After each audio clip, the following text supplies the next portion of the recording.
He's watching you. The man in the booth knows who you are. You need to leave now. Tu jet voi, du a trendani ci tietva jeu kauve van fong. Jaila kich ban voiceover jaiju.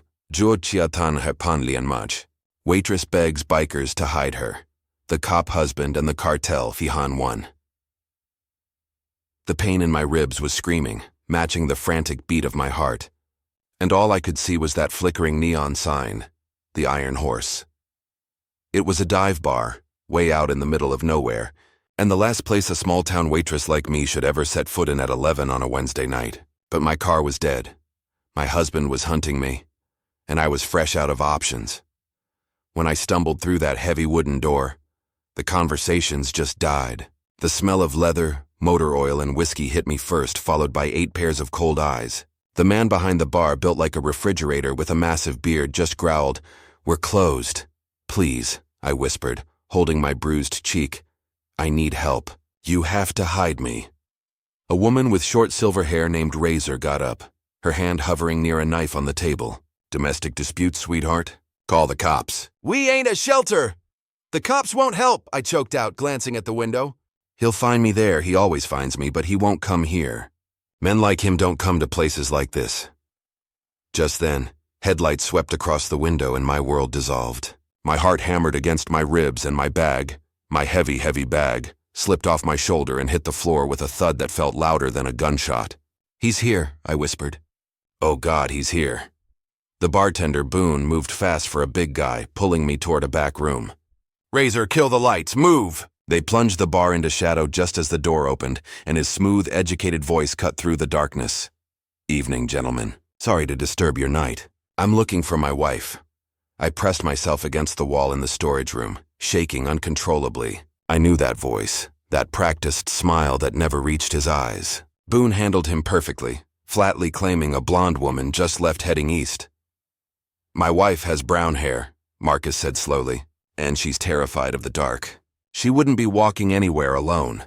The air thickened with tension. He was smart, too smart. He paused, testing them before offering his final lure. "She's not well. Needs her medication. There's $500 in it for whoever helps me find her."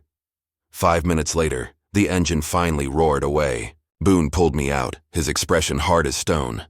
"Don't thank us yet. You're going to tell us the truth now. All of it." He pointed to the bag lying open on the floor. Even from the shadows, you could see the edge of those thick, rubber-banded stacks of cash. Razor dumped the bag's contents onto the pool table, bundles of hundreds scattered across the green felt. But it was the Glock 19 that clattered out last that made the room go dead silent. 40,000, maybe 45, I whispered. Boone's eyes narrowed. "You want to try that story again about running from a few slaps?" I had no choice left. "The money's his," I confessed quickly. "My husband's. I stole it from a safe in our basement, and the gun is for protection from him, and from the people he works with." I swallowed hard, the words tasting like poison. "He's a cop. Detective Marcus Webb, but he's not just a cop. He's laundering money for the cartel." The whole bar stood frozen. I told them about the hidden safe, the stacks of cash, the ledgers with names, dates, amounts. I told them about hearing him on the phone, saying a loose end needed to be handled permanently, and then seeing him stare at our wedding photo. "I'm a loose end," I finished, broken. "Lady," Boone said, running his hand over his beard, "you just made us accessories to theft from a dirty cop with cartel connections. You brought a war to my doorstep." Before I could answer, headlights swept across the windows again, stopping abruptly. "He's here," I whispered. He came back. Boone moved instantly. "Tank Dutch positions. Razor, get her in the back office. If things go sideways, there's a window that leads to the alley. You run and you don't look back."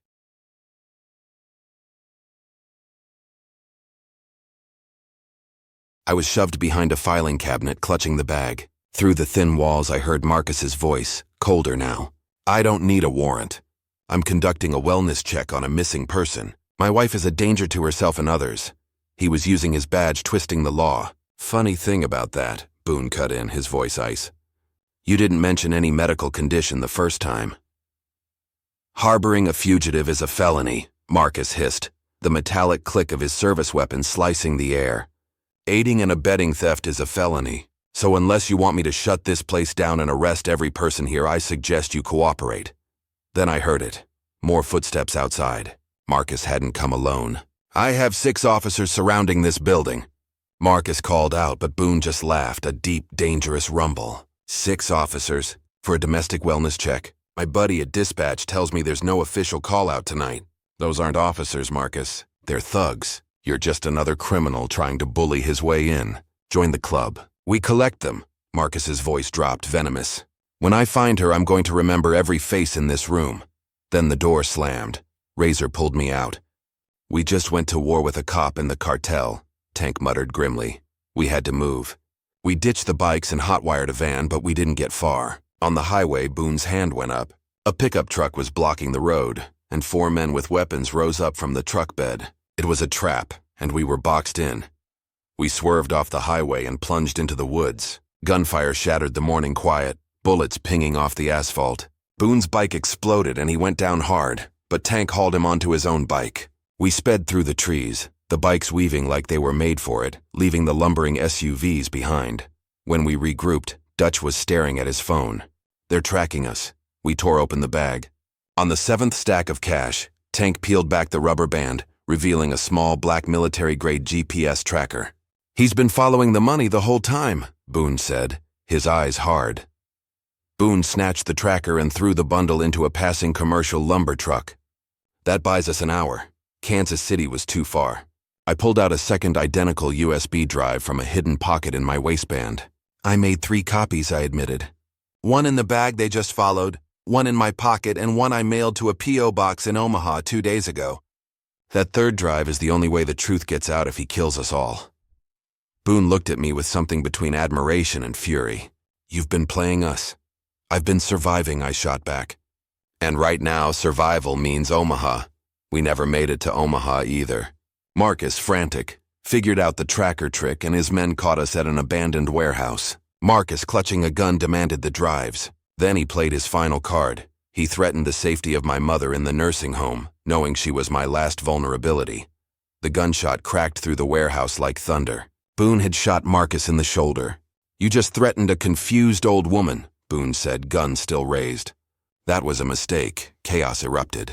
I grabbed the drives, 2 blank decoys, and threw one at Marcus's face. It shattered.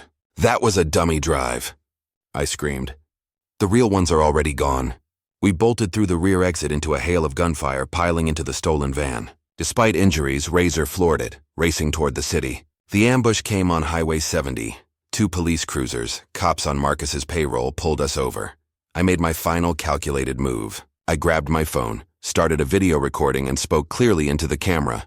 Officer, I'm Anna Webb, and I'm on my way to meet FBI Special Agent Sarah Chan in 45 minutes. If I'm late because of this stop, she'll want to know why.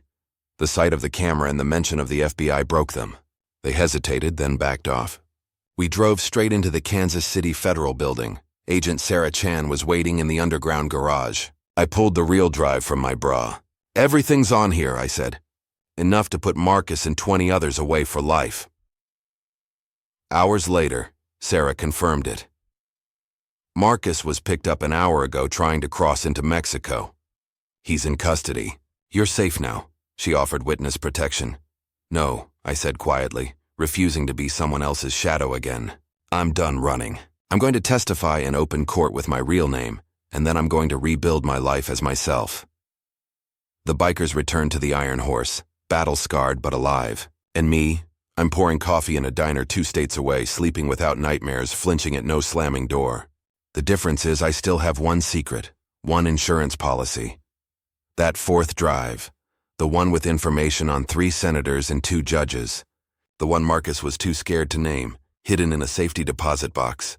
I survived my husband. I survived the cartel. I survived. And if they come for me again, I'll be ready, because Anna Webb is done being a victim. If you've ever had to fight back against a bully who thought they were untouchable, drop your story in the comments below. Let me know what secret leverage you used to win. And share this video with anyone who needs to be reminded that sometimes the most terrified person in the room is the most dangerous.